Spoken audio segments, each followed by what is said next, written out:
You want the numbers, Mason? You want the numbers? That's all we've ever wanted. Okay, if you insist. This is John here with a performance analysis for Call of Duty Black Ops 3, and we have some numbers we'd like to share. As you can already see, the numbers are not looking good here. Black Ops 3 is not a stable experience in campaign mode. In fact, the target 60 frames per second the series is known for barely makes an appearance throughout many areas of the game. Instead, we're looking at perhaps the most variable frame rate in series history, barring the Wii U version of Black Ops 2, of course. During a run of gameplay, we see everything ranging from sub 30 frames per second at its absolute worst, up to the expected 60 frames per second.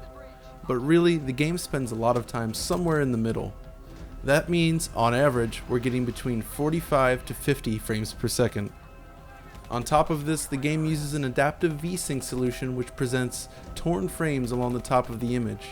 It's not overly distracting, thankfully, but eagle-eyed players will have a difficult time not seeing the minute tear lines. By now, it should be clear that if our frame rate graph were a roller coaster, you'd be sick by now. It's really just up and down constantly, leading to a very unstable experience. Now, most of these sequences we've shown thus far consist of action-packed moments. Whenever a big firefight kicks off, you can expect this type of performance.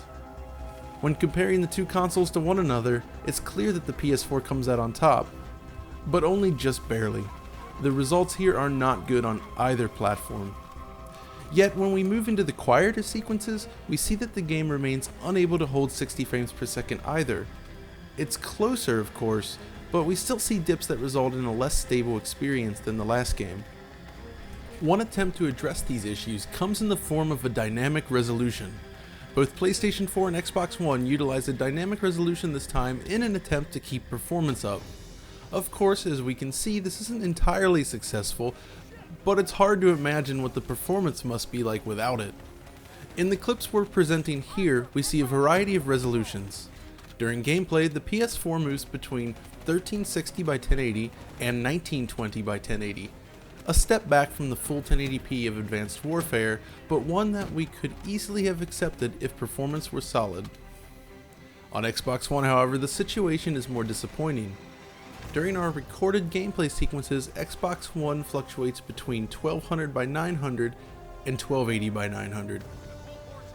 Now, cutscenes are a different issue altogether.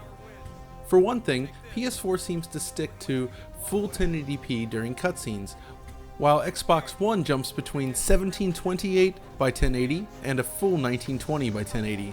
So why the bump in resolution? Well, all cutscenes in the game run at 30 frames per second. Okay, so on paper, this isn't a bad trade-off, but the implementation here leaves something to be desired.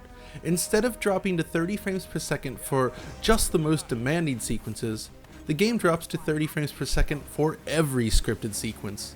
Something as simple as climbing into a vehicle or breaching a door, you know, those quick 2 to 3 second animations that play out when performing such actions, well, they drop to 30 frames per second as well. Black Ops 3 uses a lot of these animations, and as a result, the game is constantly ping-ponging back and forth between 30 frames per second cutscenes and an unlocked frame rate. It can be extremely jarring. These sequences are smoothed out by motion blur, but the same blur crops up in many of the playable sections as well. It's a beautiful implementation, but we believe this effect incurs a significant penalty in performance.